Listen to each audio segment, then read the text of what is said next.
White shirts on the pitch, running fast through the night.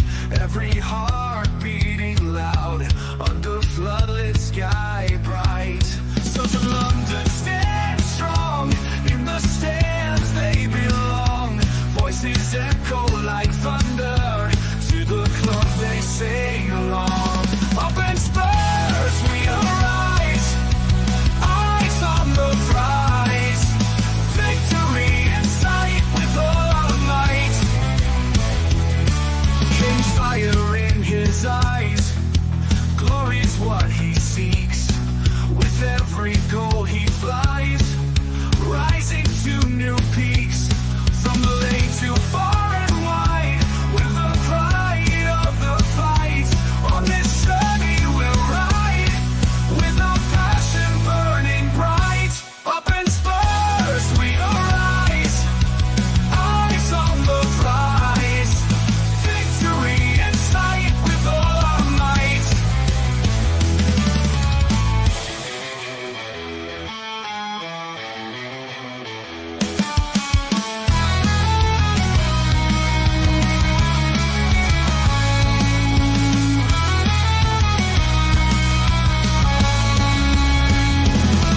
From the lane to far and wide, with the pride of the fight. On this journey we'll ride, with our passion burning bright. Up in Spurs we arise, eyes on the prize. Victory in sight with all our might. With all our might. With all our might. Hi guys, and welcome to THFC, to the dire home of Tottenham past, present and exciting future under Ange Postecoglou, and welcome to the pre-match show to Tottenham Hotspur versus Ipswich Town. And this has been a long time covering. We haven't played Ipswich since the early 2000s, so this will be very, very, very interesting. And how are we all? The Premier League's been a bit interesting today. A few results have gone against us, a few results have gone for us. So, and tomorrow, we could end up, I think, on the same points as Arsenal. So not many people thought we could do that after we lost to Palace. But guys, hope you're doing well. And I'm really looking forward to the game tomorrow. I'm going to talk a little bit about Hugo Lloris to start off with, and what he's saying in his book. And sort of the shite he's come out with. And it is shite. And I will be giving my views on that. I've given you all the latest lowdown to the game tomorrow. Also, who's in, who my predicted lineup as well, which I will be putting that out as a separate video for members. So that will be going out later this evening, guys. But I will be then giving out to all your non-members. So if you pick up your memberships, you get to see that video first. So please do that. Well, I will be going through the injury list as well, who's in, who's out, and doing all that. But how are we all this evening? Hope you're well. Put in the comments where you're watching from. Hope you're doing well. We're up to 1,060. We're only 40 subs away from 2K. Can we get there before Christmas? That would be the biggest Christmas present you could give me, Colin, who hasn't been well, who's back now, Tequila, and Boris as well. It'd be the biggest Christmas present you can give us. We work so hard on this channel. We're not backed by any big backers. We do this off our own back. And, basically, Dermotron's been running the channel by himself for the last couple of weeks. And even I've got a chest infection, but I don't want to let you guys down. So it would be lovely if we can get to 2K before Christmas. It really would. That would be the best Christmas present ever. So please share this stream, share it with your families, get your families to subscribe. Doesn't cost nothing. It's free. And hit the like button as well, guys. Get them likes up, because that gets us more views. It gets us out there in the big bad algorithm. And there is a lot of Tottenham channels out there. Of course there is. There's plenty of them about. We're all battling with ourselves. And the more we can get out there, the more we can grow. The more we can grow, the more content we can bring for you guys. And the better content we can bring for you as well. Let's just see who's in the chat tonight. And big up to Stephen Cartwright. It's a member. Big up Stephen. He says, good evening, lads. Hope you are well. We are doing fine. Does anyone else think Brighton behave more like a football club than we do? I don't think so. Look, yeah, you could. look, there's no hiding it. We haven't been really buying the big players. I'll admit that. Daniel Levy's not the biggest spender in the world, but you can spend all the money you want and still not win anything. I think Brighton are a very good football club. I think they play really good football. But, it is what it is. I don't think they're as big as us. We're a bigger football club than Brighton are. I don't think about behaving either. I think we have a manager now that will take us to the promised land. I really do in Ange Postecoglou, and I do believe in that. But it's very hard because you're going into the murky waters of either Levy out or Levy in, or Levy in the middle, or Levy shake it all about. I think Brighton just buy smartly. I think that's what they do better than us. They buy smart. They buy young players. They buy smart. And where we haven't bought smart. We've bought some really shit players. We've had some terrible.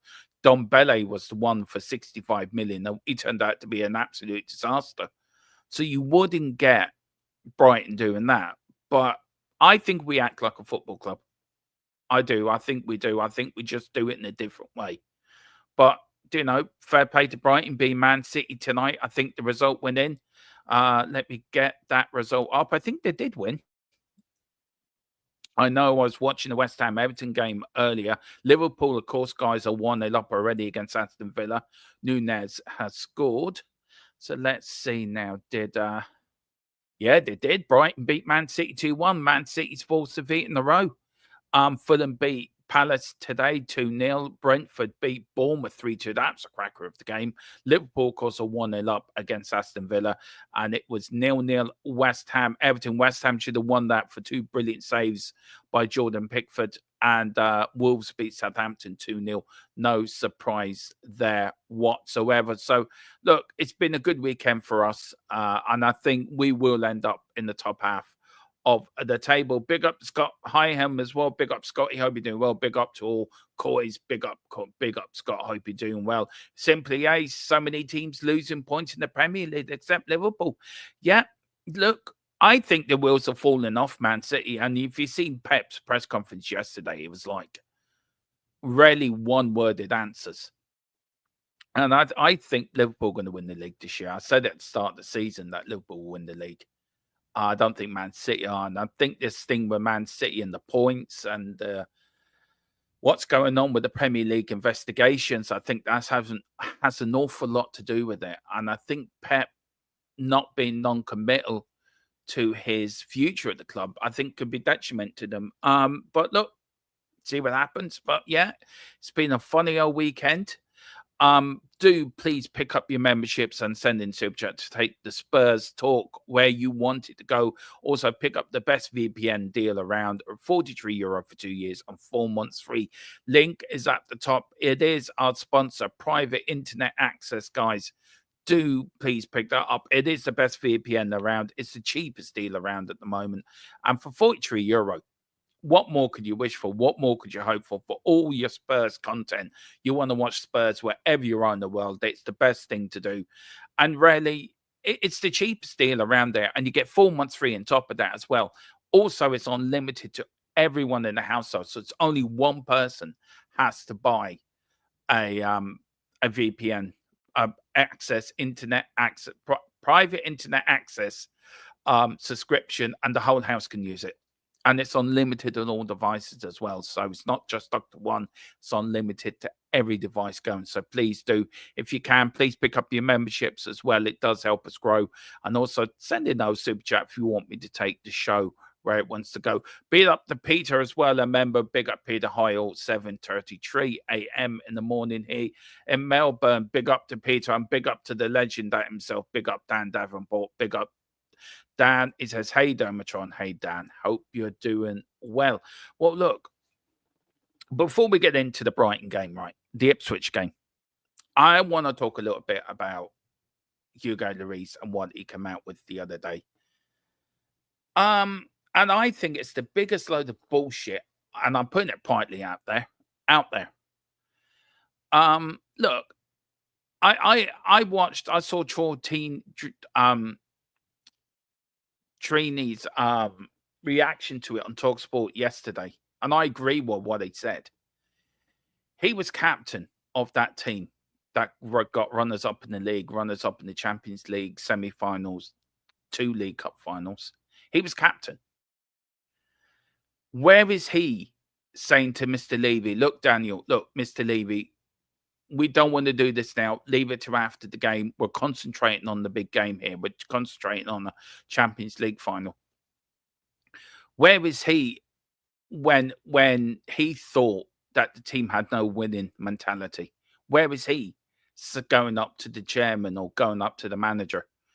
You know, where is he on all of this? And for me, I think he's thrown everyone under the bus, including Pochettino and including Harry Kane. I think he accused Harry Kane and Pochettino of having a loser mentality. And for me, it's excuses. He was part of the problem. He was part of that. He was club captain. Where is he taking responsibility when we were losing 5-0 again, or 4-0, or 5-0 against Newcastle, where he didn't come out in the second half?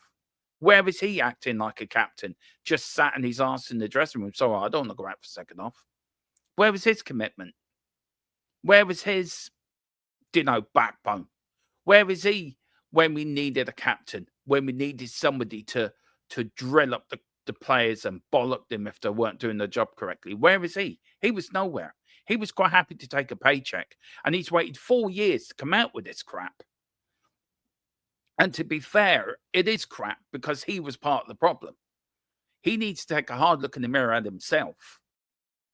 Now, you can understand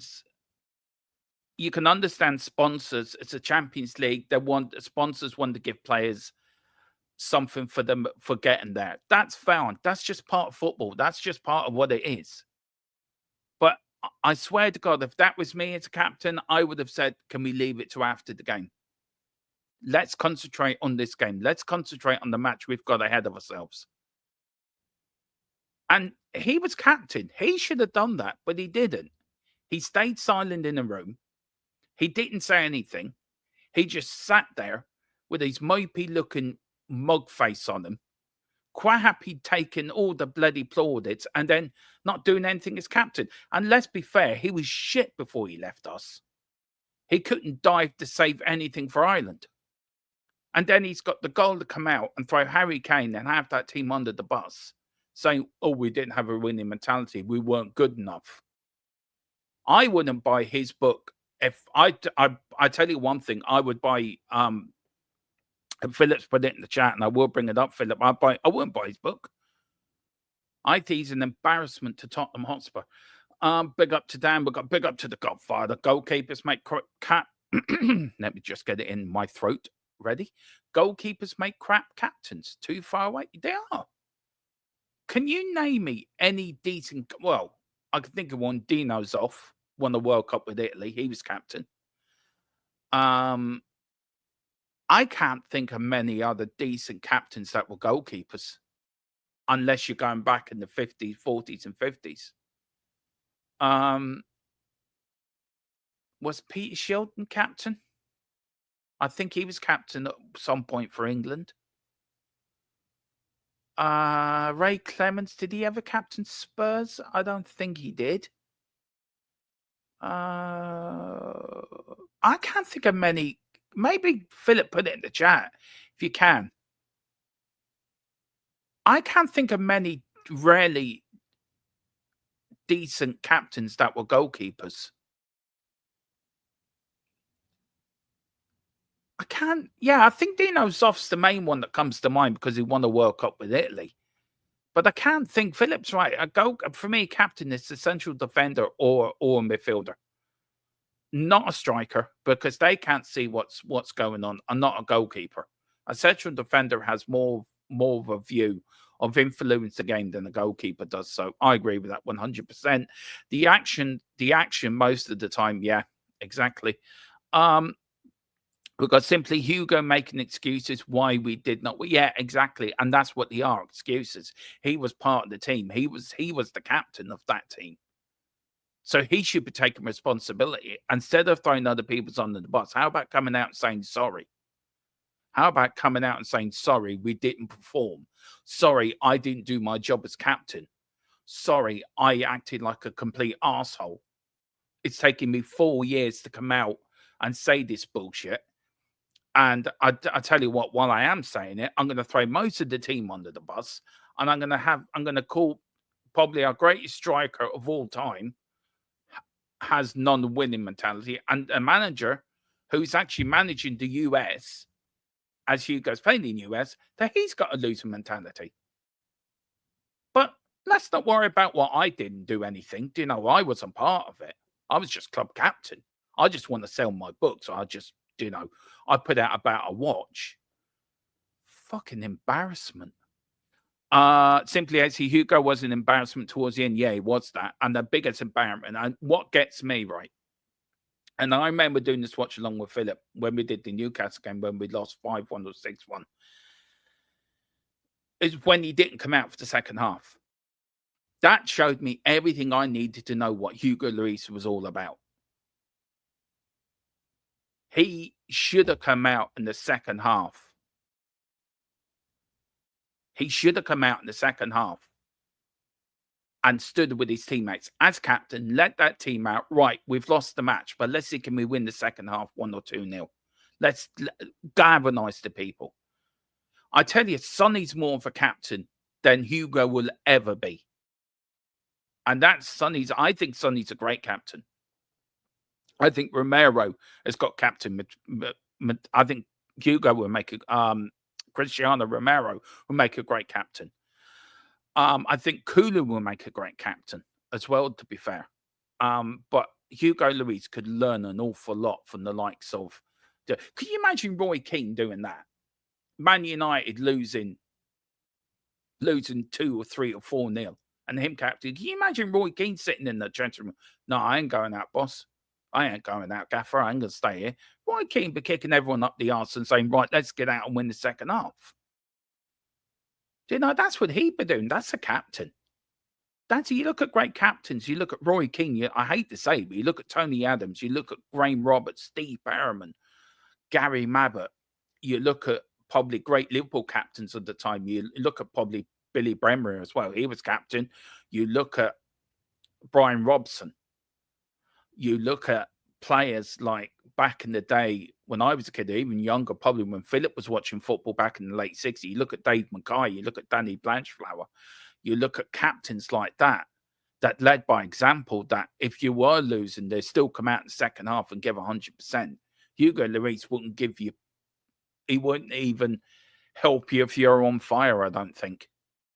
And that really did get me. That really peed me off when I saw that last night. And Troy Deeney was spot on what he says. Where was his response? Where was he's, you know, standing up? He was club captain. So look, for me, I think Hugo Lloris, it's all to do with to sell books. And why wait 4 years to come out with it anyway? And, you know, it's like to, put this out in the press. That will get me a few more millions on the retainer. I wouldn't buy his book if it was the last book on earth. I will not. I refuse to buy it. Phil says, I agree with this 100%, Phil. You know I will do anyway. But all Spurs fans should boycott Hugo's book and buy the one Norman Geller, Steve Perriman about the great. Yeah. Even buy Norman Giller's The G-Men as well. That is a great book, by the way. Me and Philip had the privilege of having Norman Geller on a podcast a while ago. I think he just got married as well. I think he's in his 80s and he got married recently. So congratulations, Mr. Geller. Fair play to you. No, fair play to you. It's 8 and getting married. Fair play to you.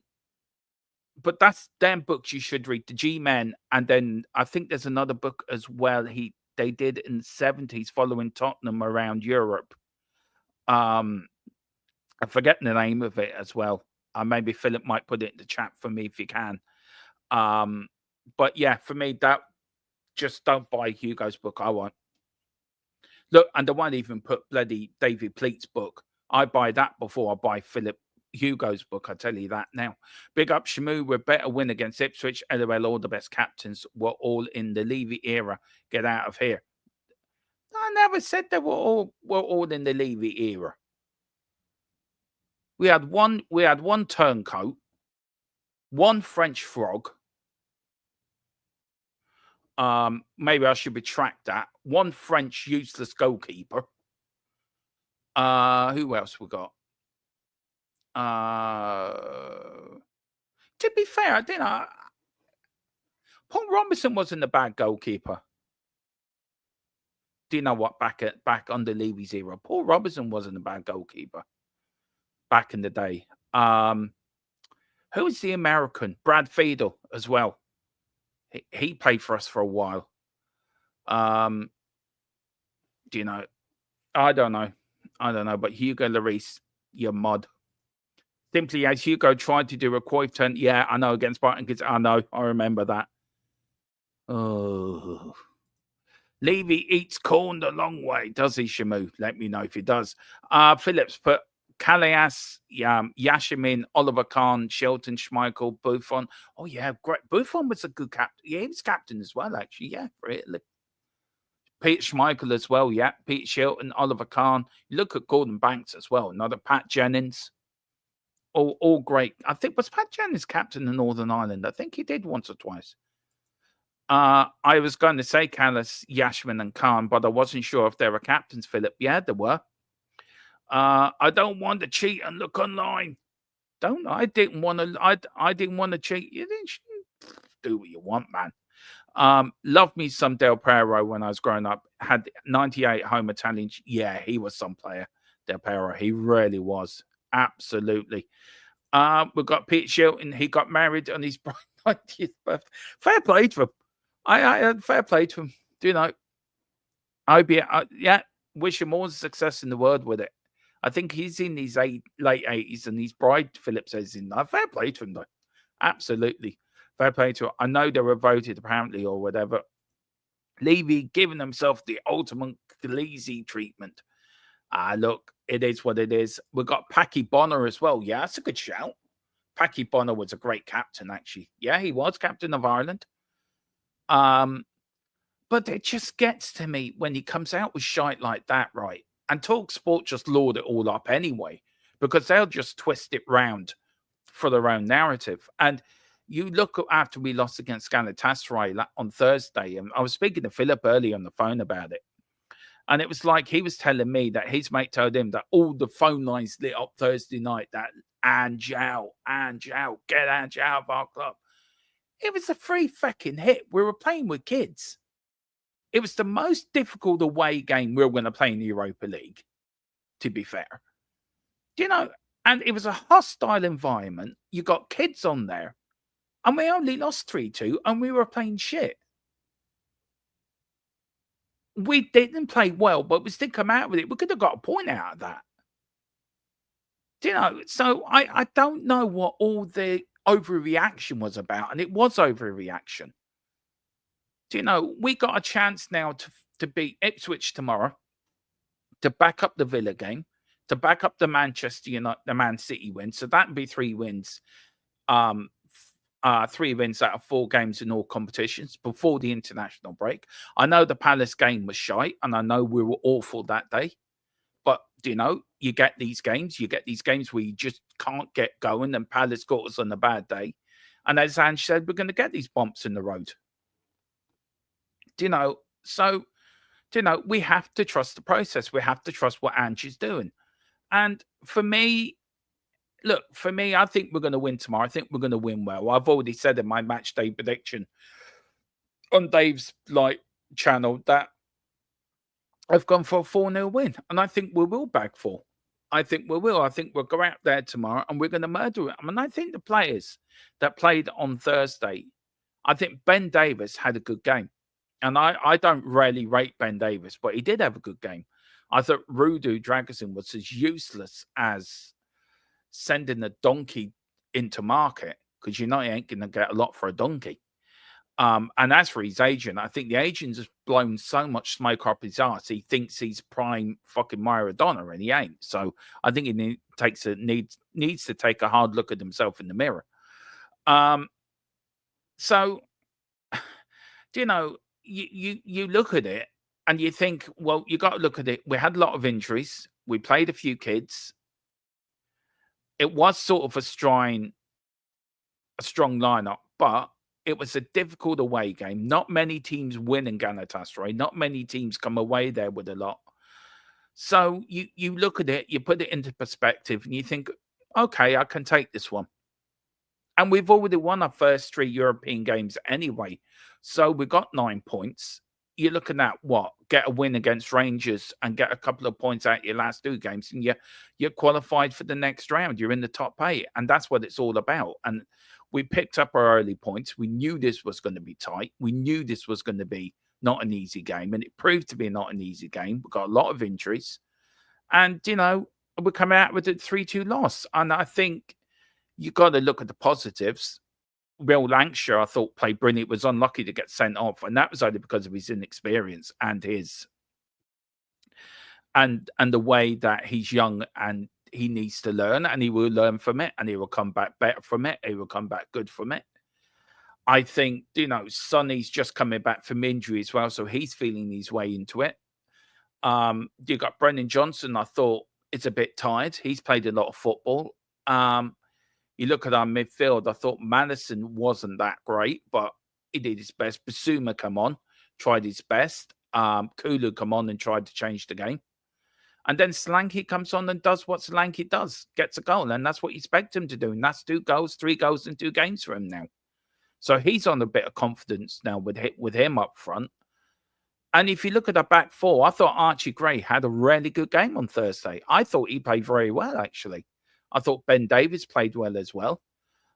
Porro probably was a little bit off his game. Couldn't put 2 passes together, but not as bad. But I thought Rudu was the weak link in our back 4. And to be fair, Galatasaray could have been 4 or 5 off to chances, and Osimhen had a few chances, and he didn't bury them. And we're coming out with a 3-2 loss, which I don't like losing. I don't like Spurs losing. I don't like any time we lose. But I take it as a free hit, basically. And I think there's been a lot of overreaction to it. I really do. If we were struggling in the Europa League, if we were down the bottom half and we needed a win to get us into the top 8, then I would say, well, it's fair cop. But because the start we've had in the Europa League and we're up there, it's a game that I think you can afford to lose 1 game and still qualify. So, look, for me, that's my opinion on it. And probably not a lot of people will agree with it. Not a lot of people will probably say I don't agree with that. And if you don't, let me know in the comments. Let me know in the chat below. But that's what I think. And for me, we move on. We get Ipswich now, beat them, and go into an international break with a bit of confidence, get our injuries back again, get our players back fighting fit. And then we're coming into the most difficult part of the season, the Christmas between now and January, where it's going to be 2 games a week, fighting for points. And this is the make or break our season. This is where you can make or break your season. This is where you put a run together. You could be up there fighting. And we win tomorrow. And Chelsea, I think if Chelsea beat Arsenal, or if they draw 0-0, we'll either be a point behind Arsenal, I think. And going into an international break and the start we've had, I think we're going to have the opposite to last season. We're going to have a great end of the season to like we had at the start of last season. I think if we do that, I think that will put us into really good stead for the rest of the season. Philip says, I refuse to listen to talk shite. Of course you do, Philip, and why you should do. Simon Jordan does speak a lot of sense on there, to be fair to him, but he just talk an awful lot of waffle sometimes as well. Shimo says, what song would you want to play drums to in the stadium if or when you get a chance, Philip? I think Philip would be more a bit like AC/DC.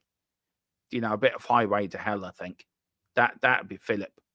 I think he'd be there banging away to Highway to Hell, or, what's the other one? Up All Night.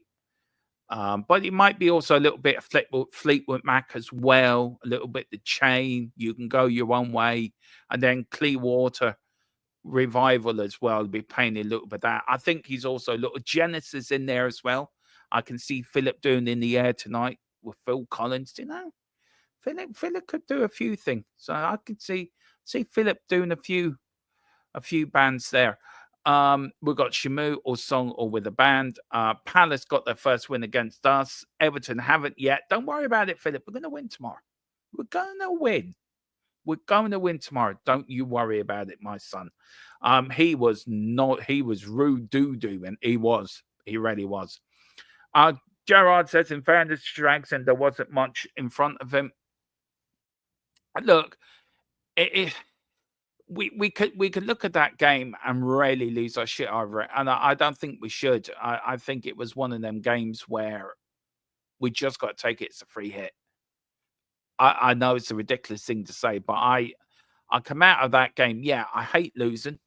I hate when Spurs lose any game, but I was just trying to look at the positives and look at the way it's our toughest European game this season, and we're coming out with a 3-2 defeat. It's not like we got spanked. Though if Galatasaray took their chances, we could have been, but they didn't. Roma ain't doing great, and Offenheimer. Yeah, exactly, Shamu. So you look at that, and we're doing quite well compared to them. Philip says when the Spurs go marching in, that now, Philip, well, when they're proper, are you a bit of Genesis? Are you going to do a bit of Fleetwood Mac in the chain? Clear Water Revival? That sort of thing. A bit of AC/DC maybe. Philip's very good in the drums. I actually do. Philip, put your link. He used to do drumming up in Dublin, and he is really good in the drums, believe me. And Shamu goes, Gala are decent, haha. Like Dermot said, we had 9 from 9. If we get a win in the next one, it's all good for me. Lucky we got all that. Yeah, exactly. And that's the point. We've got 9 from 9, and if we play Rangers next, which we are going to beat them shite up in Scotland. I'm sorry, as a Celtic fan, right? As a Celtic fan, that is one game I'm so looking forward to Tottenham smashing them, because I'm going to get double delight. A, I'm going to get Tottenham beating Rangers, and B, as a Celtic fan, I'm going to get Tottenham beating Rangers. So, it's going to be double delight for me. I know Bobby over Full Time Sports Network supports the blue side of Glasgow. Sorry, Bobby. We're just going to beat your Rangers that night. Maybe join me for the watch along. As we beat you, and and Celtic and Tottenham are going to win trophies this season. Double happy for me. We've got In the Air Tonight, Phil Collins. Yeah, I can see Philip doing that big In the Air Tonight. There is Philip's YouTube channel, guys, as well. Philip Brady at 1617. Do good over there. He got a lot of music over there, and he does a lot of his drumming up on Darky Kelly's. Please do. It's great up there. Philip, I will try to get up there for Christmas. I know you're only playing up there once or twice, so let me know which one you are, and I'll come up and see you. And I collect that thing that was sent over to me, and then we'll do that.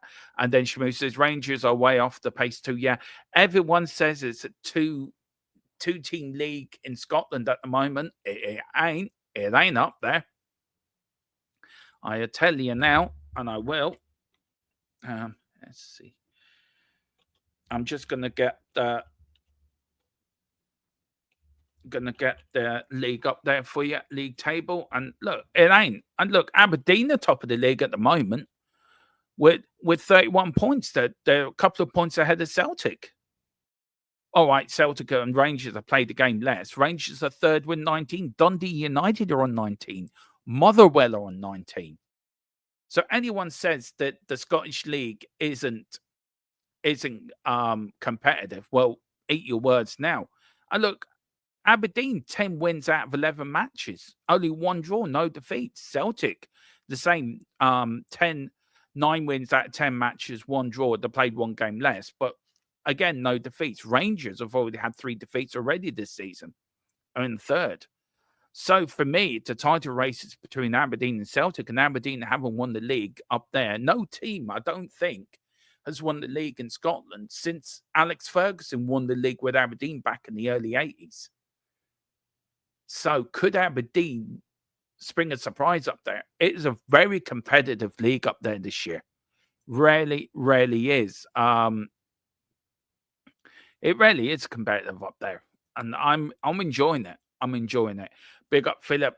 Yeah, see, Aberdeen are looking superb. Aberdeen are looking really good up there, and I'll tell you one thing: it's a great,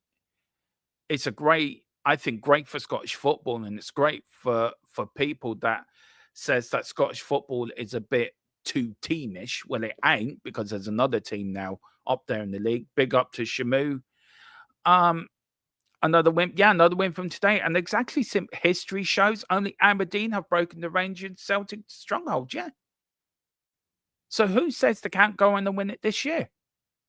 It'd be a major shock if Celtic or Rangers don't win the league, and I'd be pretty upset if we don't win the league. But I think it's great. I think it's great for Scottish football. I think it's great for the teams like Aberdeen being up there. I think it's great for the likes of, Dundee, and Motherwell on the same points as Rangers at the moment. St Mirren are only a couple of points behind Rangers as well. So it's very tight.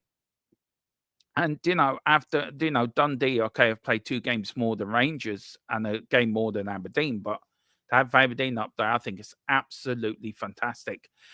Only Aberdeen have a chance against Celtic and Rangers. Against Celtic, Rangers are gone. And I think I'm surprised they haven't sacked the manager, to be fair to them. But long may the Rangers manager stay in charge, and long may he continue with this great job he's doing with Rangers. Absolutely fantastic. Making me very happy as a Celtic fan. But anyway, guys, we got big up to Carl, big up Dermo and everyone in the chat. Got a stinking cold, but wanted to say hello. I think we're all feeling it at the moment. We're all feeling a bit under the weather. But it's great to see you in the chat, Carl. Look after the chat for me. That's your job. If you want to do something for the channel, you are part of the channel, and we never see you on here. So if you want to do a job, look after the chat. Do that for me if you can, sir. If you want to know what's happening tomorrow, of course, it's a 2:00 kickoff at the White Hart Lane. I refuse to call it Tottenham Hotspur Stadium. It isn't. It's White Hart Lane to me. Always will be. Always has been. Always will be. It will not be anything less than that. And I think it should be called White Hart Lane. I don't know why they call it Tottenham Hotspur Stadium. It was built on top of White Hart Lane, and that's what it will be. It is a 2:00 kickoff, of course, tomorrow. We're playing Ipswich for the first time since the early 2000s. Of course, if you want to watch the game, of course, it's not on anything in Ireland or England. It's not on UK or Ireland at all. But if you're in America, it's on Peacock TV. And if you're in Canada, it's on Fubo TV as well.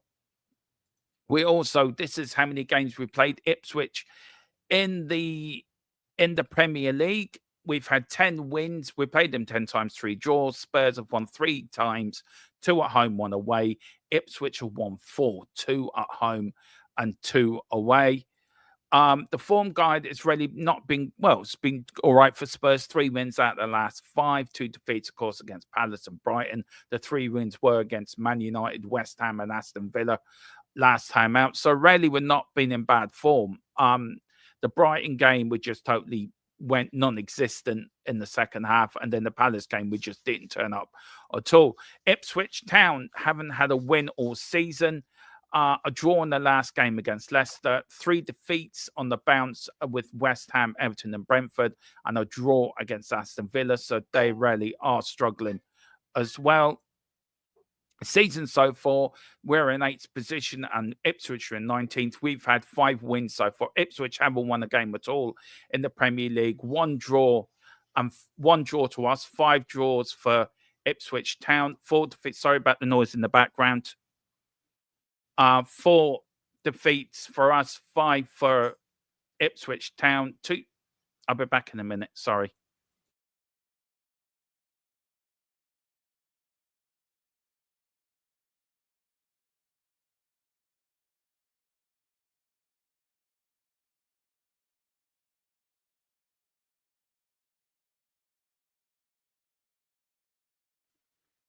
Sorry about that. Average goals per match, 2.2 for Spurs, 1 for Ipswich. Average goals conceded per match, 1.1.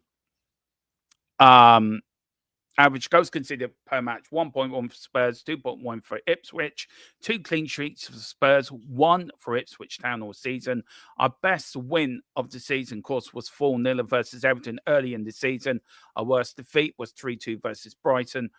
Ipswich worst defeat was 4-1 away at Man City. They haven't won a game at all this season, so we will see if that will tomorrow. 5 games the last we played them against Ipswich, of course, was back in 2002, where some of you weren't even born yet. We were too young even to know what football was all about.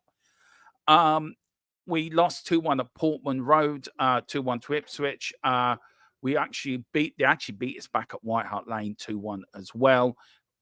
We lost the last 3 games against them. They beat us 3-0 in December of the year 2000, at the turn of the century. And then, of course, in August of that same season, 2000-2001, under George Graham, I think, we beat Ipswich 3-1. And then we beat them, of course, at White Hart Lane in 1995. I think under Jerry Francis, 3-0 as well. And I think the first time we played Ipswich was 92-93. And I think that's the game with Jason Cundy, the biggest hypocrite in world football, who works on TalkSport, scores from the halfway line. And he absolutely hates Spurs. Man, we don't like you at all, Jason Cundy, to be fair. We've got a few players out, of course. We have Van der Ven out. We've got Romero's a doubt, but he might play tomorrow. Richarlison is out as well. Werner is out. Mikey's out as well. And Odegaard is out as well. Now, with Van der Ven and Werner, Mikey Moore, and Odegaard, now their potential return could be late November, early December. For them 3, Mikey Moore's late November, most likely, but hard to say. He's got an on-Pacific illness. Romero could start tomorrow, but we're not sure. But he is in the Argentinian squad, so I think he will get some game time tomorrow. Potential is unknown for Richarlison. His hamstring's gone, so God knows when he is coming back. And this, guys, is my predicted lineup for tomorrow. I have gone with Vicario in goal. I've gone with Pedro Podro. I've gone for Romero, Dragusin, Udogie is a back 4, in the midfield 3 of Basuma, Sarr, and Kulu, and a front 3 of Son, Solanke, and Brennan Johnson. So let me know, guys, in the chat. Let me know in the comments if you agree with that or not. Let me know if you would make any chances. I do feel Romero will play some part tomorrow. Now, will he start? I don't know, but I think he will. I think he will start tomorrow. So that is my team. What I'll do is, guys, I'll put that team in the community section and let you have a think about it. And let me know in the comments too. Let me know in the community section as well what you guys think of that lineup. We have this man. I cannot pronounce your name, sir. I am so sorry. I wouldn't even try to. He says, with season Solomon moved to Leeds, does not seem returning to the Tottenham squad. Look, I don't think Solomon's coming back at all. I think we've seen the last of Solomon. I think he'll move on in the summer. Shame, really, but, you know, just didn't work out for him at Tottenham. Carl Simpson says, and once I'm back to full fitness, I'll be back on, just been on. Well, I know what you mean, Carl. I do get what you mean, man. It is. It's coming round to this time where people are picking up bugs and you're picking up chest infections and picking up colds and everyone's getting a bit, So I do get it, man. It's getting into the winter months. Everyone's going to start picking up bugs. Solomon looks a good player, but always injured. Yeah, that's it, simply. Yes. It's a bit like Richarlison, but with Richarlison, I'm quite prepared to give Richarlison a chance. But for Solomon, I think, nah. I think it needs to go. Back in the days when we were crap and still, even though we were Worthington champions, yeah, that's true. Back in them days where you could turn up under Aussie, you could lose 4-0 or win 7-0. I remember, what was it, 92-93? We beat a team 4-0 on a Saturday and went up to Sheffield United on the Wednesday and lost 7-1. So that shows how crap we were back in the day. More than enough to get 3 points. Yeah, I do too. And look, I think that's the lineup that will get us. And that midfield, right? I haven't picked Madison. And for the reason I haven't picked Madison is I think it's a better balance with Kulu, Saab, Zuma in that midfield. I think if you play with a 6 and 8 and a 10, it gives you more balance. And if you play with 2 10s, it doesn't give you the cover for the back four because basically you're playing with an 8 and 2 10s. At least with Basuma as a number 6, he can give that back cover and sit in front of the back four and just he can drop into it and make it a back 5. And I know people are talking about going with 3 at the back. We've done that under Conte, and we've done that under Mourinho, and it doesn't work. We were moaning about it then. We were complaining about it with a back 3 then. Why are we going to go back to that? We play with a back 4. It suits us. And also, I want the win back to do what they did in the second half against Aston Villa, which is overlap our wingers because they were. If you watch that first goal we scored, that Johnson scored, it was your doggy that overlapped Sonny.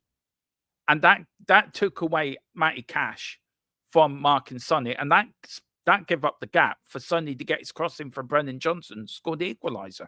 Now, I've got my fullbacks the wrong way around. Sorry, I've just realised I have.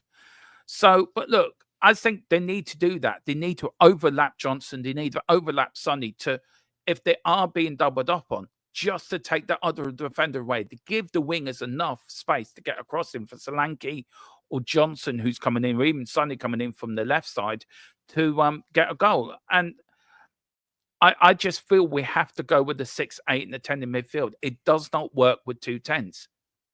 And he's done it 3 or 4 times this season. And in the second half, he's changed it and it's worked. You cannot keep playing Madison and Kulu together. It just doesn't work. And it's a bit like playing Gerrard and Lampard all them years ago when they used to play for England. It didn't work then because they couldn't play with one another. Kulu and Madison cannot play together because they're playing a similar role. So for me, I think this is more of a balanced midfield. And I think Madison, I don't think he's going to be a starter in most of the games now. I think his form hasn't been great either. So I'd be quite happy with Papa Sarr, Basuma, and Kulu in that midfield tree.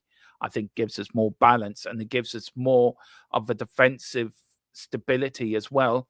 And going forward, it gives Kulu a bit of to roam free sort of thing and join the attack and set up the goals. Look how many goals he set up this year for Sonny, for Solanke, for other players where it's been Kulu doing the running. And I think he's another player that I think will be a future Spurs captain. I think he's got the temperament and I think he's got the talent and he's got the composure to be a great captain. I do really feel that. And I feel with Basuma as well. I think after all the problems with the laughing gas and the balloon early in the season, I think he's paid us back tenfold in his performances this season. I think he's tried really hard. He's realised he made a mistake. He realised that he had to show the team he was sorry. He had to prove to Ange he was sorry, and he did.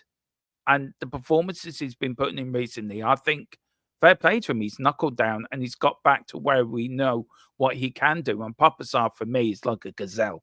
I mean, that man's got such long legs. He can run like a leopard. He is as quick as anything, and he really is. And them 3 together, I think, make a perfect midfield tree. Look, of course, Dragosin didn't play well. If you're going back to the back 4, Dragosin didn't play well on Thursday. Had an awful game completely. Personally, I think it's due to more of his agents blowing smoke up his ass, making him think he's better than what he is. And I think that was a game that should have brought him back down to earth a little bit. And that make him realize, make him look in the mirror thinking, hang on a minute here. I'm not as good as people telling me I am. I need to earn the right to earn my spot. And I think he's lucky because of Van der Ven's out injured. And I think he's got to put in a performance to prove to him, look, Ange, I want to be part of this squad. And I want to be part of it moving forward. And when Van der Ven is fit, I want to be there and thereabouts because Romero will move. Romero will go to Real Madrid. And Rudu's got to say, I want to take his place. So, he's got to either get rid of his agent and just concentrate on his football, concentrate and proving that the player he can be. I've seen him play for Romania. He's had some outstanding games when playing for Romania. He is a good defender. He just needs to stop listening to his agent blowing smoke up his ass, telling him he's better than what he is. I went through the win backs, as I said, against Aston Villa in the first half. They weren't overlapping the wingers. I think they've got to do that tomorrow. I think Porro had a poor game against Galatasaray on Thursday, but I think he will improve. I think he's just tired because we've got no cover on that right side. Now, this is where I think we should be using Jed Spence more than we are. I know we haven't used him in Europe, and I think that was a mistake by Ange, not picking Jed Spence for the European games to give Porro a rest in them games, but we can use him in the Premier League. So I think I think he might be back fit now. So you may see him on the bench tomorrow. And then for the front three, Dom Solanke, 3 goals in these last sort of 2 games now. So he's in a bit of form. Works so hard for the team. Does work really hard for the team. Really does put in a shift. And I think he's been a great asset to the team. Brennan Johnson, I think he's played well this season. He's gone a bit quiet, but maybe he's a bit tired. I could do without him playing for Wales, to be fair, to give him a rest. But, it is what it is. And with Sonny as well, I hope Sonny doesn't go away in international duty. I hope he gets 2 weeks off. And I hope the club put the foot down and say, no, these lads are not being released. Fergie was a master of that back in the day. Not releasing players for international duty when he knew he needed them players for big games after the international break. And we've got a big fixture list. We've got a busy November. We've got a busy December with the League Cup game as well with Manchester United. We've got a busy Christmas coming up period. Loads of games in a short period of time. So we're going to need everyone fighting fit. Let's go back to the chat, guys, and then I will end it there. Oh, yeah. Those were the days when people moan about. Now, I know. If people were around when I was a kid and a youngster and a teenager watching Spurs, right, they were. And this is a show I'm going to do during the week. Is there a difference? Right, and I want to ask the question now, and maybe get you guys thinking of an answer to it. And maybe you might put something in the community section or put something in the chat for me. But do us older fans look at the game and the club differently to these younger fans? Do they look at it thinking they look at football differently? And I think they do. We've got the experience of looking back on what it used to be and see what we see now. We've got that experience to fall back on. But do younger fans now just look at football and maybe they are a bit led by all the success that the teams have had around us, and they just want to be like that team, where instead we've had the experience of seeing us win stuff. I've seen us win 3 FA Cups, a UEFA Cup, and how many? 2 League Cups. So I've seen us win a few. Philip Brady in the chat seen us win a lot more. He's older than me. Carl Simpson's seen us win a couple of trophies. Gerald's probably seen us win a few trophies as well. But is the younger fan base, are they prepared not to look back at our history and sort of look, we have been successful. We will be again. These work in cycles. And football does work in cycles. You look at Newcastle. They haven't won anything since 1969. A trophy of any kind. You look at Everton, haven't won anything since 95. And that was an FA Cup, beating Man United 1-0. So we've won a bit more than some of them teams around us. We've won a lot more in Newcastle's case. I mean, Newcastle haven't won anything since 69. They still get full houses every week. So look, that's the show we're doing this week. Me and Colin are doing it. He's coming on from a Man United point of view, because I'm sure he has it the same in his fan base. I'm coming in from my point of view as a Spurs fan. We may get somebody else. I think we may get. I'm going to try to get a Newcastle fan on as well, and I'll probably get a Liverpool fan on as well, just to balance out the debate sort of thing. And we're going to try to answer the question, but that's what we want to do. And I wanted to put it out there what you guys think. Do younger fans just expect more now? Do they expect it now on the spot, where maybe the older generation think, well, you've got to work for it, you've got to build up for it, you've got to earn it, sort of thing? and maybe doing that in a way of building a side that to win you trophies that it's going to take time. But maybe the society and the younger fans, they want success now. And maybe with more exposure to probably X and TikTok and Snapchat and Facebook, where we didn't have that back in the day, maybe there's a lot more news out there about the team, about players, about results, where back in the day when I was younger and the football matches, it was in the paper the next day. You talk about it down the pub and that was it.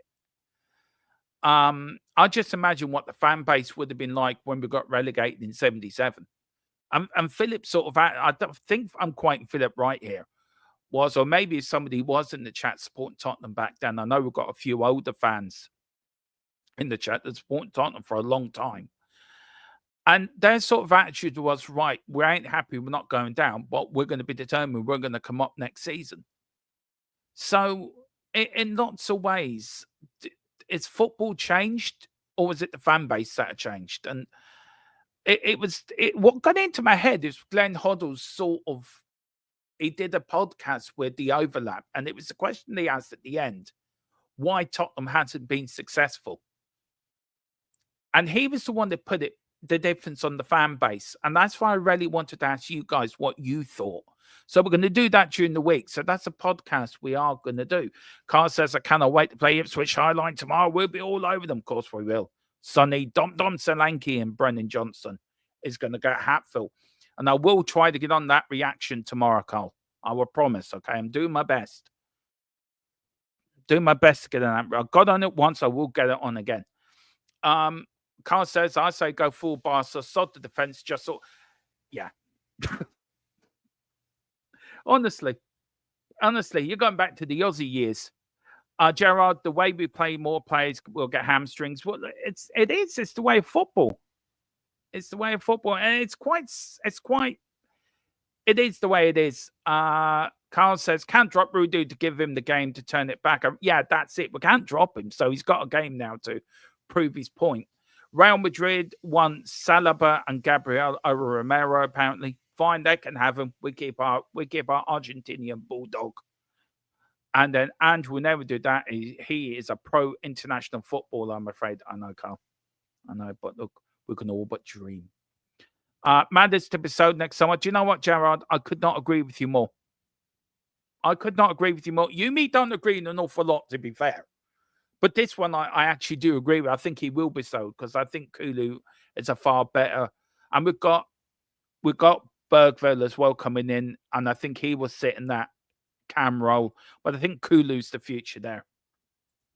Big up to Neil Shafton from, I think you live in LA, don't you, Neil? Big up from Neil in LA. Let me know what it's like in LA today. Is it sunny, cloudy? Let me know what it's like in the great US of A. Yes, the newer fans have so much more exposure to the players, not so much the games. The players today can be seen more about themselves, but that could have been the same when we were younger. Look, it was back in the early 80s. You meet the players in the pubs or the nightclubs after the game.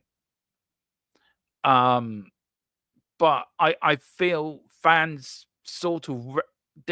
fans when I was younger sort of cherished their history, knew the club history, knew where we come from, knew what we were about, what the club motto, and what is the club motto? To dare is to do. What does that mean? What does I know it's Latin, and I know to dare is to do, but does that really fit Tottenham of now? And it should be today and not to do in some cases with Daniel Levy, but that's another show. But are we really to dare is to do? I don't think we are. I don't think we're that much. I don't think we match our motto. That's another question for another show as well. But big up, Neil. You're so true there. Romero to be so Gerard. No, look, we just agreed on something. Now we're disagreeing. It's totally sorry. I say this is the relationship we have, Gerard. We agree 1 minute, disagree the next. You're still a legend, but I'm going to disagree with you on this one. Romero will not be sold. He's our Argentinian bulldog. It says Scarlett to be sold. There's some chance of that. There's a chance of that. Davis to be sold. Yes, please, as soon as possible. But I think he'll go free at the end of the summer, actually. I don't think we're going to use contract. All in January if possible. Jesus, you don't want a lot. So you want Romero, Scarlett, Davis, all to be sold in January. 2 out of 3, yeah. The Argentinian Bulldog ain't going nowhere. He's staying where he is. The TV and web has also made the games more accessible, so we're seeing them play versus listen on the radio or read. Yeah, I suppose so. I suppose so. Yeah, that's a very good point, actually. Back in the day, how many live games would I get on the telly back when I was a kid? Probably get an FA Cup final and a few internationals. I think that was it. And then you had either Match of the Day live or the big match on the Sunday. That was it. We didn't get many games on television. You'd be sort of, if you knew a game was coming up on the midweek, and you get the European games, of course, the clubs in Europe, you get them. But you used to really look forward to the game on a midweek, or the FA Cup final, of course, will always be on a Saturday. That used to be on start at 11 in the morning, 10 in the morning to 6 at night. And as a kid, you're just stuck in front watching the build up to the FA Cup final, as I did when I was a young lad. But yeah, it is. There's more football now. Sometimes you can get sick of it, actually. Sometimes it's too much, I think. Yeah. If I did that, Carl, I think internet, my channel will get blocked. Whip your top off. Bloody idiot. Whip you. Seriously. I don't know. Gerard Khan, it need to be freshened. Yeah, I agree the squad needs freshening up. I think you more do that in the summer. I think in January, I think it'd be too much to do in January. And look, Ben Davis, I think, will go for a free in the summer anyway. Scarlett, I don't know what's going to happen to him. But Romero, no way. No way. He's staying. Neil said, sunny temperatures in the 70s. You lucky git. Absolutely lucky git. It's freeze your bollocks off over here. It is all now snowflakes. I suppose you're right, Gerard. Look, I was watching a game the other night. It wasn't a Spurs game. I forgot what game I was watching. I just flicked it on. I was just flicking through the channels. I think it was a Spanish league game. And a player just got touched on the shoulder and he fell over. He touched his face like he got punched. And then he decided if that wasn't working, he was going to catch his ankle as well. I swear to God. Back in the day, you would have Steve Perriman or somebody like that at your ankles, really breaking, trying to, getting in there, tough as nails. But yeah, look, I've only had 11 likes, guys. That's really bad. So please hit the like button. Do hit the subscription button if you can as well, guys. As we end off, we are back tomorrow, of course, with Tottenham Team Talks. Then we've got the watch along. And then I will be doing post-match live tomorrow after the game as well. And then next week, we've got that show about fans. I'm going to do a show about football in general. Has it changed much over the years? And what has it changed from the game as I watched it as a kid? I'm probably going to get Columns talking that as well, because Columns back now from him when he was a young lad. But yeah, that's all for me. I just go through a little chat. Just glad to see City racking. Oh yeah, it's great to see City. Just losing 4 games in a row. I love Pep's conference yesterday. It was like, Jack Grealish, is he fit? Nope. But he's been picked for England. Yeah, so his answers were fantastic. Big up to Aaron as well. Big up, Aaron. Haven't seen you in a while, young man. How are you doing? I hope you're doing well. Says hi, Dermot and chat. Big up, Aaron. Please, everyone, do pick up your memberships. It does help us. And look, we are planning, me and Colin are planning a lot of members only stuff. Tottenham Team Talks will be from the 1st of January going to members only. So only members can watch that show. We're going to do a lot more members only stuff now. Pre-match build up. The predicted lineups are going to go for just to members only as well. So if you want to watch that, become members only. and we're going to do members only phone-in shows as well. It's just been a while. Everyone's been a bit unwell at the moment, so it's been very hard to just get any traction of getting these member stuff together. But I know Column's coming back. Tequila is still out, not well, so please send your love to Tequila. Send your thoughts and prayers to him as well. He's not well at the moment, so please just put in there you're thinking of him, and I will make sure he will know that. But guys, do pick up your memberships. It you have no idea how much it helps us and how much it helps us as a channel grow. And as I say, we've got no big backers behind us. We do this by myself. There's a lot of work we do behind the scenes. You know, I could spend 10 or 11 or 12 hours at a PC a day putting a few shows together. I can spend 5 hours just putting this pre-match together. I have to make an awful lot of sacrifices. And to be fair to Mrs. Twon, she supports me in this. And really, she serves a massive shout as well, because the things we have to put off that we want to do because of this. So look, we do need your support to keep going. We do need your support to get up to 2K as well. And so every like, every subscribe, every like button you hit, every subscription you hit doesn't cost you anything, but it means so much to all of us. It means a hell of a lot to every one of the team here. And look, we want to grow. We want to grow as big as we can. When I started this 3 years ago, I never dreamt I would get to nearly to 2K. So this is a dream for me. It's really is a dream for me. So I want to keep this dream going. So please do hit that subscription button, share this out, get your aunt, get your uncle, get your sister, brother, whoever, to subscribe, and let's get to 2K for Christmas, because as I said before, that would be the biggest Christmas present, guys, you can give me. It really could. Before I get to Erman's chat there as well, if you can also hit the link for our channel sponsor, the ever present, the ever grateful. We are so grateful. These are our permanent sponsors now of the channel. Internet private access. Please, €43 for 2 years plus 4 months free on top of that. Please, the best VPN people around. Let's see what you're saying at the end. We've got Neil saying Wellsburg, New York, or Pennsylvania. I don't know. I don't know much about American geography, to be fair. I'm going to take a punt and say New York, but probably I'm wrong. But anyway, maybe you can let me know, Neil. I'm not great in American. A lot's happened since we were last on, actually, to be fair. America's got a new president. And we're going to the polls, so we might get a new TIC-TOC. So who knows?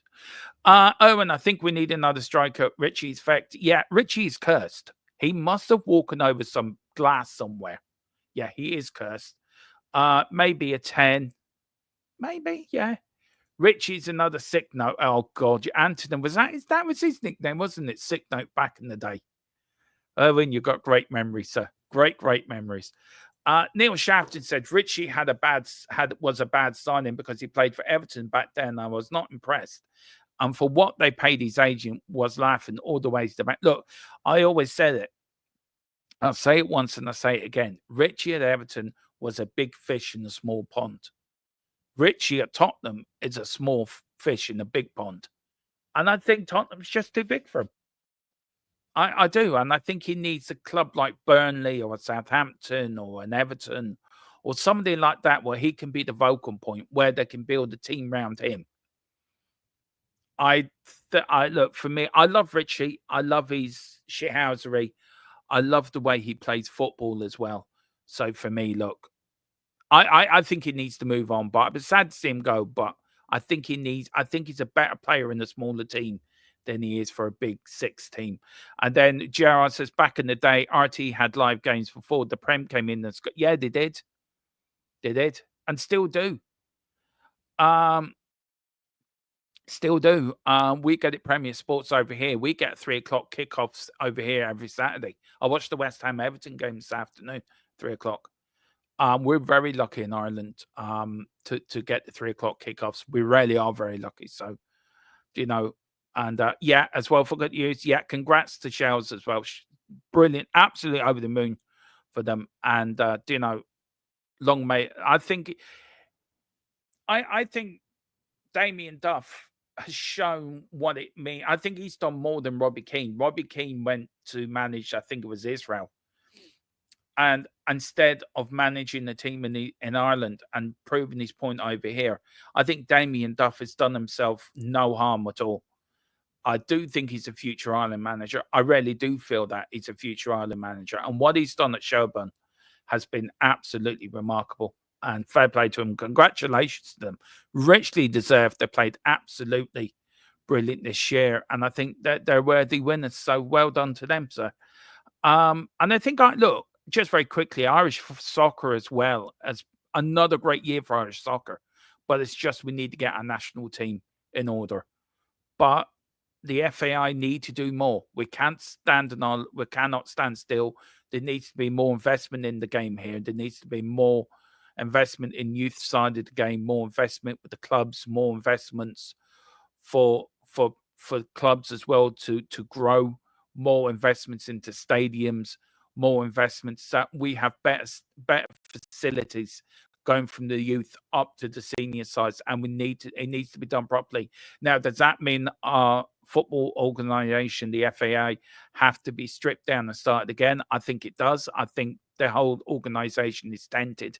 I think it's corrupted. I think it's fraud, and I think it needs ripping down and starting again. I think the foundations of that organization are broken, so we need new foundations. It needs to be built up from the bottom up again and done correctly. It's the only way we're going to fix soccer in this country, in Ireland, to any sort of a standard. And if you look at other small countries, like other small leagues like we have, and the size, we're only 5 million in Ireland. And other countries with the same population as us, they're doing better than us in the national scene. And that shouldn't be. So I do feel the FAI have to sort it out. They have to be stripped down and started again.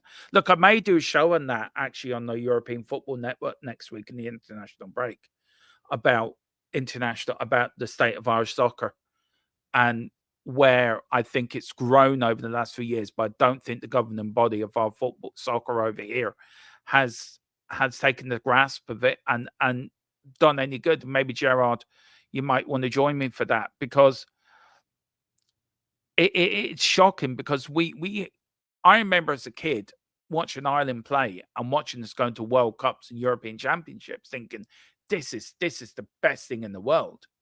Like, this is like, you're not guaranteed to go to every major tournament, of course you're not. And suddenly when that's taken away from you and you don't reach a major tournament, a World Cup since '94, it stings you a little bit, because you're sort of on the outside looking in and you want to be part of that party. And I feel Ireland, okay, we got to a couple of European Championships, but we haven't covered ourselves in much glory. And I think the only decent time we had was under Martin O'Neill and Roy Keane. And we got to France, and we did get to the second round. But it wasn't like it was back under Jack Charlton's days, where we had better players, better facilities, better players who are playing in higher leagues. But I do feel the FAI have let the ball drop massively. And we're scundering around in the lower parts of the national game, and we're a laughingstock sometimes. You know, Scotland have got to more major tournaments than we have. And I don't know what the population of Scotland is, but we're a population around about 5 million, I think. We should have if we had the youth set up properly done in this country, we would find some gems. But it's not, Neil, and it will always will be GAA and rugby. Soccer always comes third in this country. GAA football, GAA hurling will come first. It's the national sport. It's the number one sport in Ireland. Rugby is second, and then soccer third. And do you know what I mean? it's sad because there's so many good soccer players going straight at an early age. Pardon me, moving from soccer, going straight into GAA football. Because A, the facilities are better. The training facilities are better for a younger age. They treat their younger players more, they treat them better. And I remember as a kid, and this is no word of lie, and probably Dave Harris would say the same thing as well, and I think he has said the same thing when we've talked about this matter, that I used to play in football pitches in Mullingar with cow shit on them. But you look down the road and there's a GAA pitch, absolutely top notch, absolutely top of the range back in the 80s, had everything. And we had to shovel car shit off a football pitch because soccer wasn't thought of. Yeah, we got to the European Championships, we got to 2 World Cups, and for that sort of small period, soccer was booming in Ireland. But after that, it dwindled and it dwindled. The FAI got bigger and bigger. We had John Delaney that just took the complete piss out of us, and made it in. Look at us now. We're a nation under Stephen Kenny losing to Azerbaijan, where I wouldn't have seen us losing to Azerbaijan when I was young. It was unthinkable. So look, there's a lot that we need to do in this country, and a lot of Irish players are going to play for Tottenham. You look at Pat Jennings, Northern Ireland. You look at Chrissy Houghton, Tony Galvin, played for the Republic. Jerry Armstrong played for Northern Ireland. A lot of good Irish players have played for Spurs during the years. And I just feel there's a generation now coming up, especially through managers and especially the young players that are coming through, that the FAI have, Robbie Keane as well, big up Simply as exactly, that the FAI has to be brought down back to basics, has to be brought down to the roots, to the foundations of what it was built on, knock down and start again. Because we are never going to grow as a nation football-wise, because we're never going to get as big as GAA, and we're never going to go as big as rugby union, because it's never going to happen. But there is certain players that have slipped through the net and gone from soccer to GAA because they're treated better. If a young Irish soccer player doesn't get to England first, the UK, and get picked up by an English club pretty quick, then A, they're never going to make it in the League of Ireland, which you may do. But B, they get snapped up by GAA like that. And that's the problem. And look, Roy Keane. You could go back through the years of Irish soccer. Roy Keane, Steve Stapleton, Liam Brady, Packy Bonner, who else? Robbie Keane, Shane Long, Damien Duff, Andy Townsend, Paul McGrath, who else? Ray Houghton, Ray Whelan, John Aldridge, players like that. That Northern Ireland, believe it or not, this is no word of a lie. Northern Ireland were more successful on the island of Ireland than the Republic were before Jack Charlton took over. Northern Ireland got to 2 World Cups, 82 and 86, before Jack Charlton took over. And they didn't have the bigger names playing for them like we did. We had Liam Brady playing for us. I mean, back in the 70s, we had the other week, it was the 50th anniversary of us beating the massive USSR team of the 70s at Dully something Park. We had John Giles, the great Leeds legend, as player manager. And, it's a bit like Tottenham in a way. The FAI is a bit like Daniel Levy and Tottenham. They won't invest into the foundations, into the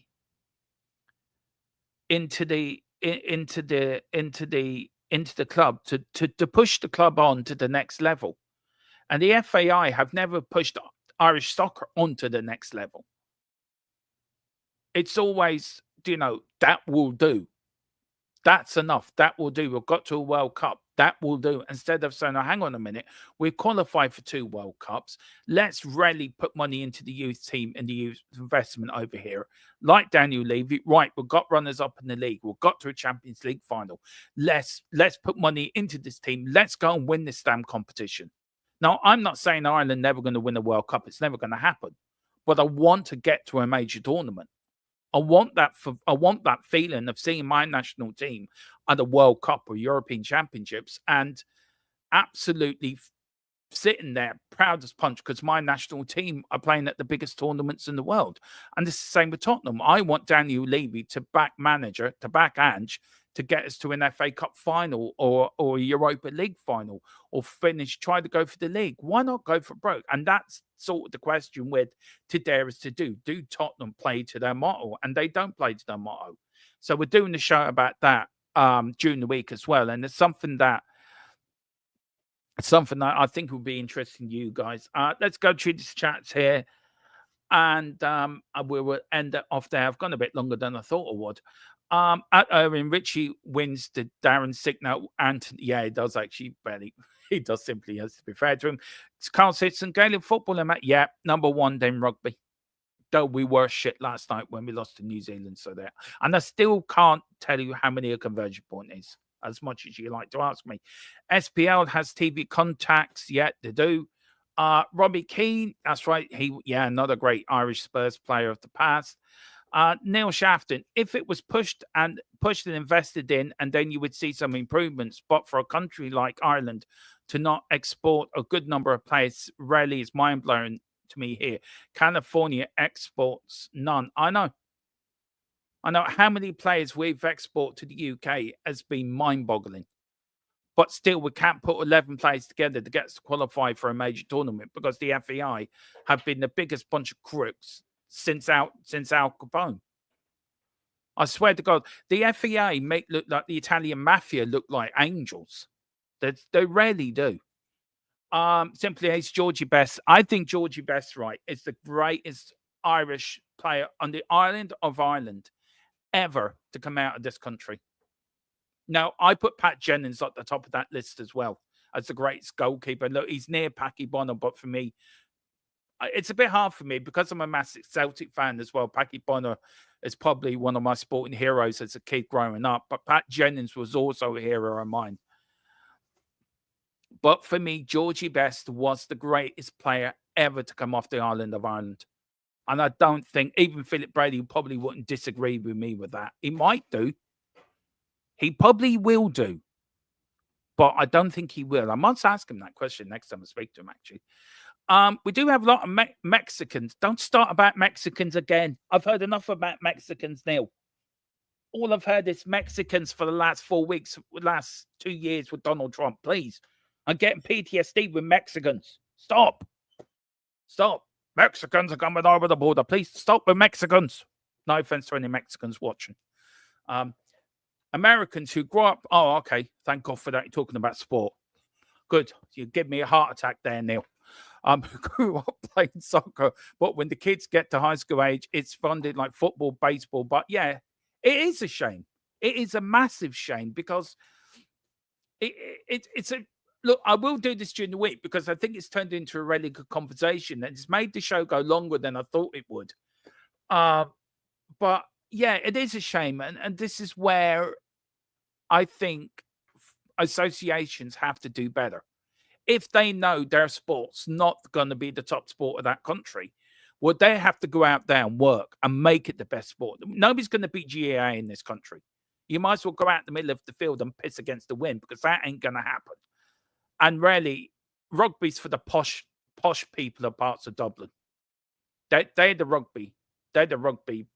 The posh boys are the rugby players. So soccer's never going to get into the posh part of Dublin. They ain't going to even look at soccer. So you have to go around to probably the sort of the working class people of Ireland, like myself, like Mrs. Twon. She's part of the working class people of Ireland. And look at the youngsters coming through from there. and try to invest into that sort of network and pick the next best thing to come out of this country. But if I hear Mexicans again, I swear to God, I've heard so much about Mexicans over the last 4 weeks, Neil. It's drove me mad. And I'll tell you another thing as well, Neil. Just very quickly. I do not get your American electrical system. It's so damn confusing. I watched it Tuesday night. I couldn't make the head nor bloody tail of it. It is so confusing. And Northern Ireland have never had investment on. Well, they have because they've had the English FA invest into it. It's because Northern Ireland is part of England, which it shouldn't be, and that's a totally different show, different channel, different conversation altogether. Don't get me started on that. No, they've had investment from the English FA. Believe me, they have. 2000 in South Korea, Dermo under Mick when Roy went on a rant. Yeah, look. Do you know what? At the time, I was very much in the camp of Roy's a traitor. How dare Roy walk out of Ireland? How dare he let us down? So on and so on and so on. But as I've got older, and as I've looked back, and it's 20 years, and they're doing the movie on it as well, by the way, guys. I'm looking forward to that. I think Roy Keane had a point. Now, he could have done it differently and done it a little bit differently. He could have stayed where he was. He was our captain. And I do believe if we had Roy Keane, we would have beaten Spain. I think we would reach the quarterfinals of that World Cup, or maybe further. I really do believe that. But he wanted to make a point. And Roy Keane's point was, I'm walking. And this is my point. This is the line in the sand that you've now crossed. That's it. I'm done. Roy Keane had his own principles, and to be fair to him, he stuck by them. But he should have thought for the better. He should have thought of the country instead of himself. And yet, the FAI again, and this is the problem. This goes back to the governing body. As I said, they make the Italian mafia look like bloody angels, because our governing body is the most corrupt organization in football terms. And some of the things that we've done as an organization, John Delaney did, spent, will make your eyes water. He spent, I think, don't know how much money on a James Bond themed 50th birthday party for himself. I mean, don't worry, I ain't going to pay for it. I'm getting paid shitloads of money anyway, but I'm going to make sure the Irish football fans going to pay for my 50th birthday. That is why we're in the shit we're in now. Simple as that. That just tells you. And look, I agree with Roy Keane now.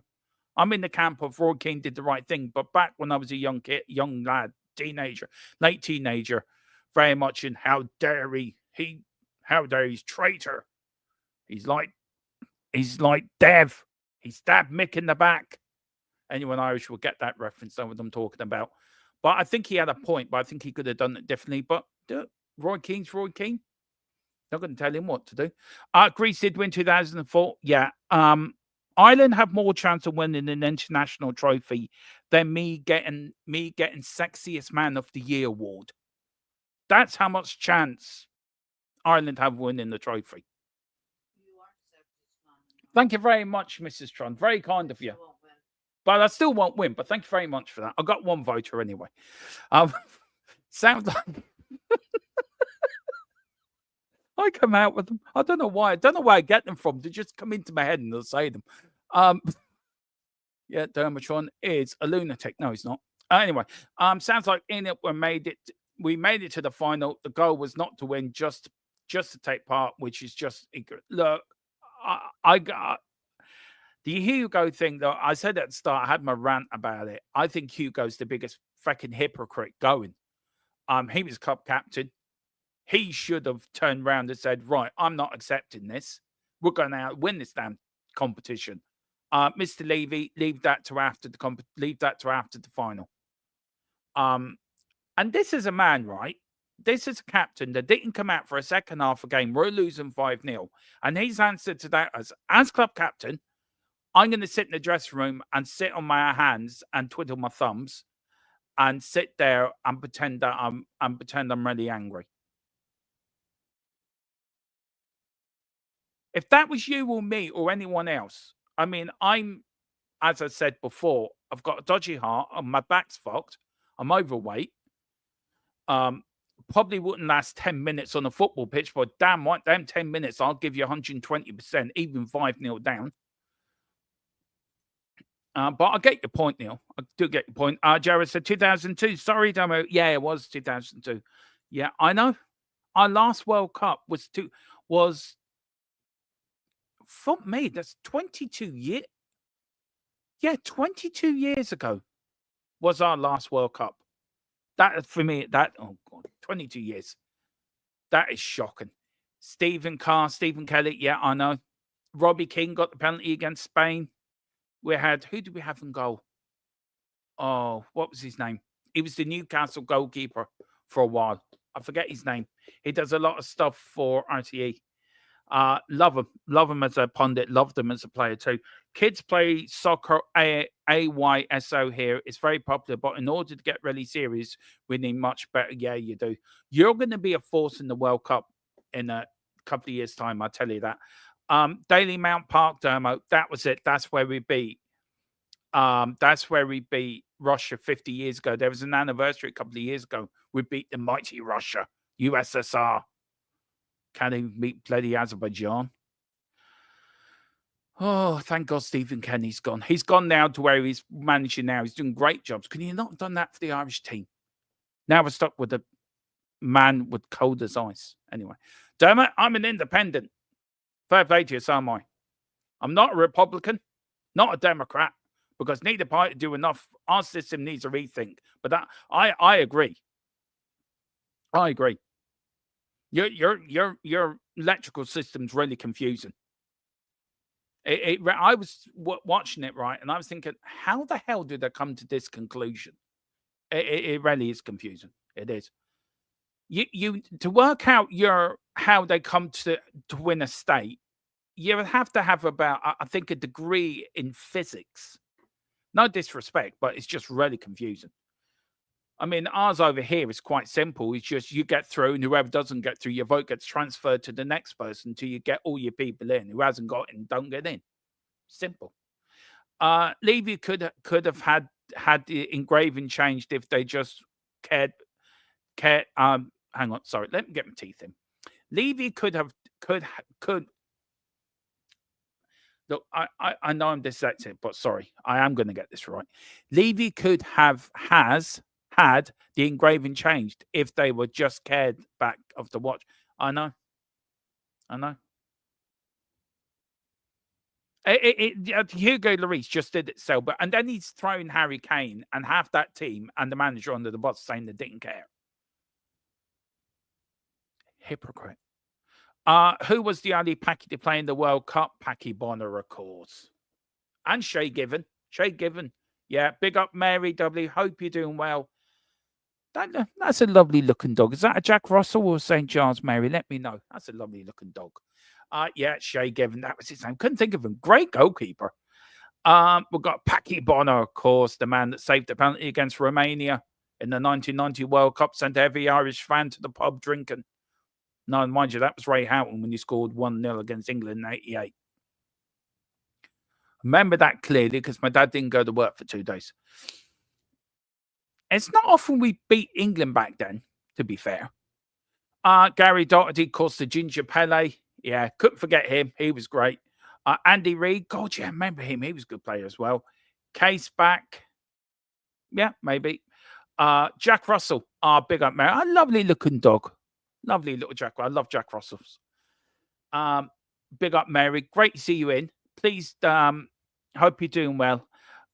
We've got Neil Shafton. Well, Hugo's enjoying these tacos here in LA. Well, if you see Hugo, just trip him up quietly for us, will you, Neil? Tell him he's a hypocrite. And then Georgie Hadji. Oh, Georgie Hadji was a great player. He really was. Right, I'm going to finish now. I didn't mean to go for an hour and a half, an hour and 34 minutes. I really didn't. I only came on for half an hour or 40 minutes. But I haven't spoken about football or Tottenham for a long time. I rambled. So there you go. But thank you for watching. Thank you for hitting the like button. and hitting the subscription button if you can as well. Very kind of you. We are back tomorrow with Tottenham Team Talks. We're back with a watch along and post-match live, of course, tomorrow. We will be back. And then, of course, then Monday we'll be off because Dermo is going to go to the doctors and shout at them for not giving them proper antibiotics and steroids to clear my chest infection. Then Tuesday, we are covering the Ireland games. And I want to know from you guys,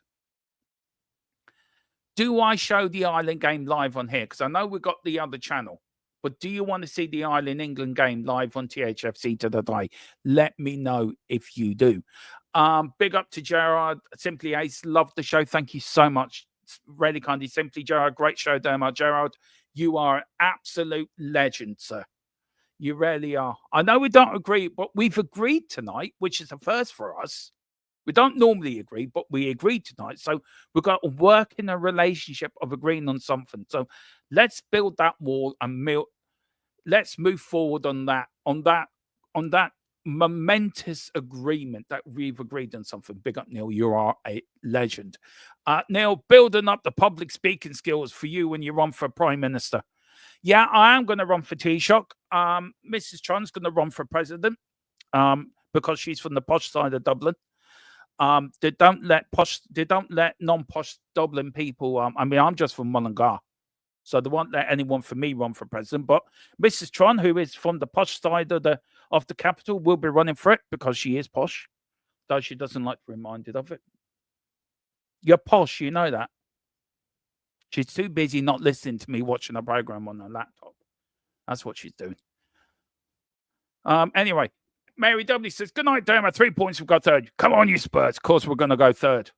And then, all right, that's it. I'm showing England, Ireland on it. That's it. Job done.